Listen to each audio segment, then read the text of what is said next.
आइए मित्रों, हमारे YouTube चैनल स्वाध्याय में आपका हार्दिक स्वागत, अभिनंदन।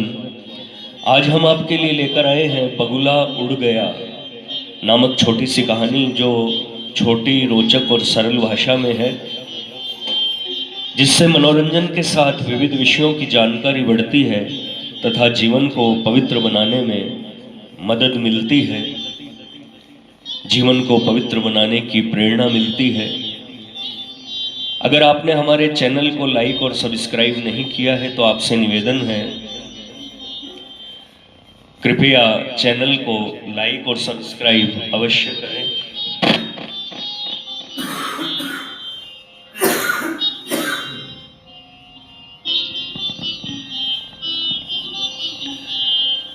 जापान में एक साधारण चरवाहा था।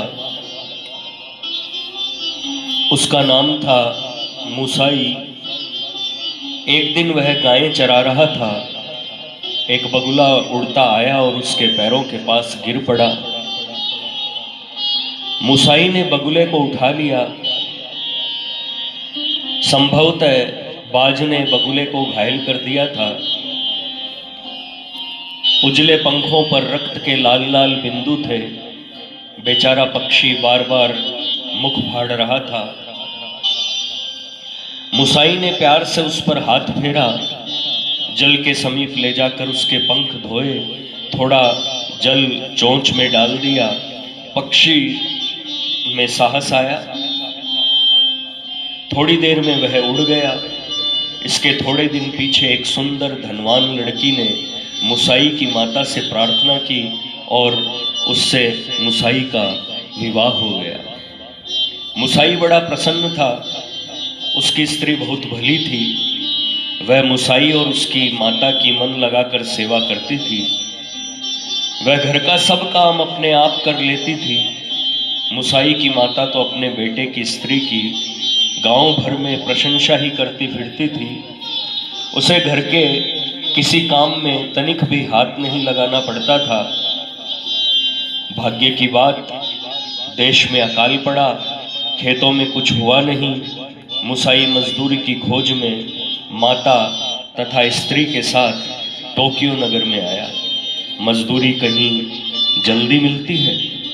मुसाई के पास के पैसे खर्च हो गए थे। उसको उपवास करना पड़ा। तब उसकी स्त्री ने कहा, मैं मलमल बना दूंगी, तुम बेच लेना, लेकिन जब मैं मलमल बुनूं तो मेरे कमरे में कोई ना आवे। मुसाई की समझ में कोई बात नहीं आई। वह नहीं जानता था कि उसकी स्त्री मलमल कैसे बनावेगी, लेकिन मुसाई सीधा था। उसे अपनी स्त्री पर पूरा विश्वास था। उसकी स्त्री ने पहले कभी झूठ नहीं कहा था। फिर पास में पैसे थे नहीं।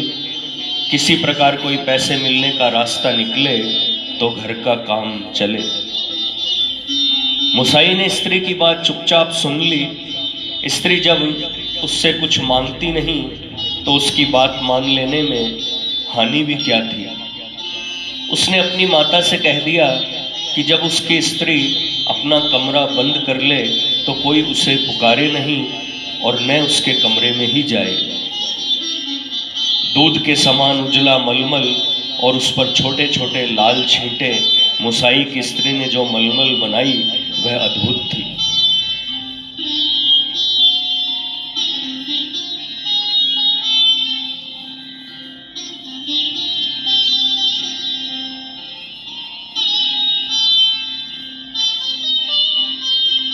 रेशम के समान चमकती थी, बहुत कोमल थी। जब मुसाई उसे बेचने गया तो खुद राजा मिकाडो ने मलमल खरीदी। मुसाई को सोने की मुहरें मिली। अब तो मुसाई धनी हो गया। उसकी स्त्री मलमल बनाती और वह बेच लाता। एक दिन मुसाई ने सोचा, मेरी स्त्री न रुई लेती है न रंग, वह मलमल कैसे बनाती है। मुसाई छिपकर खिड़की से देखने लगा। जब स्त्री ने मलमल बनाने का कमरा बंद कर लिया था, मुसाई ने देखा भीतर स्त्री नहीं है, एक उजला बगुला बैठा है। वह अपने पंख से पतला तार नोचता है और पंजों से मलमल बुनता है। उसके गले में घाव है, घाव का रक्त वह पंजे से वस्त्र पर छिड़क कर छींटे डालता है। मुसाई ने समझ लिया कि वही बगुला स्त्री बना है और उपकार का बदला दे रहा है। मुसाई को बड़ा आश्चर्य हुआ, एक छोटे बगुले ने उपकार का ऐसा बदला दिया है। यह सोचकर उसका हृदय भर आया। उसकी आंखों में आंसू आ गए। वह जहां का तहां खड़ा रह गया। उसे वह बात भूल गई कि उसकी स्त्री ने मना किया है कि मलमल बुनते समय कोई उसे देखने ना आवे। उसे तो यह भी याद नहीं रहा कि वह यहाँ क्यों खड़ा है। इसी समय मुसाई की माता ने पुकारा। मुसाई बोल पड़ा। बगुला चौंका और खिड़की से उड़ गया। जो जीवों पर दया करता है उसे अवश्य बड़ा लाभ होता है। मित्रों, यह थी बगुला उड़ गया नामक छोटी सी कहानी। अगर आपको हमारा चैनल पसंद आए तो उसे लाइक और सब्सक्राइब अवश्य करें।